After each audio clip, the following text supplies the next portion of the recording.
Siniguro ng Kamara na hindi nila pababayaan ang mga nasalanta ng magnitude 7.8 na lindol sa Mindanao. Sa kabila ng tungkulin sa paghahanda para sa impeachment trial, yan ang ulat ni Sheila Natividad. Tiniyak ng mga miyembro ng House of Representatives na hindi nila pinababayaan ang mga biktima ng magnitude 7.8 na lindol sa Mindanao.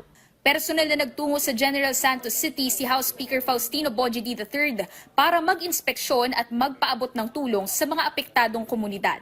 Kasama niya sa pagbisita sina Acting Senate President at Senate President Pro Tempore Sherwin Gatchalian, sina Senador J.V. Ejercito, Senador Erwin Tulfo, Senador Mig Zubiri at iba pang miyembro ng delegasyon mula sa Kongreso. Nakita natin kung gaano katindi ang tama dito sa ating lugar at hanggang ngayon meron pa rin mga nire-recover tayo mga kababayan. And hopefully, Tiniyak din ni Dean na sasagutin ng mga miyembro ng Kamara ang pagpapagamot ng mga pasyenteng naapektuhan ng lindol sa mga ospital. sa ngalan po ng House of Representatives, sa aming pong taus-pusong pinaabot ang aming pong pakikiramay.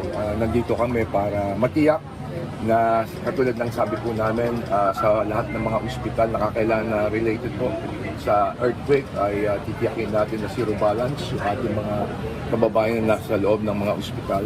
Kasunod nito, binigyang diin ng mga mambabatas na hindi hadlang ang paghahanda para sa impeachment trial para maipagpatuloy ang pagtulong sa mga biktima ng kalamidad.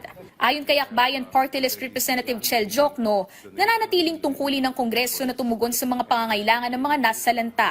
Anya, mahigit 100 mambabatas na ang nakikiisa sa paglikom ng tulong para sa mga apektadong lugar ng nangyaring lindol sa Mindanao, bukod pa sa kanilang sariling mga inisyatiba sa kani-kanyang distrito.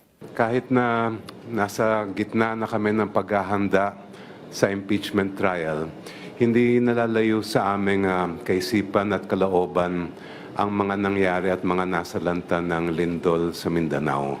Binigyang din ni Jokno na bagamat konstitusyonal na tungkulin ng Kamara ang paghahanda para sa impeachment trial, nananatili ring obligasyon nila bilang mga lingkod bayan at kapwa Pilipino ang agarang pagtulong sa mga biktima ng sakuna. Sheila Natividad para sa Bayan.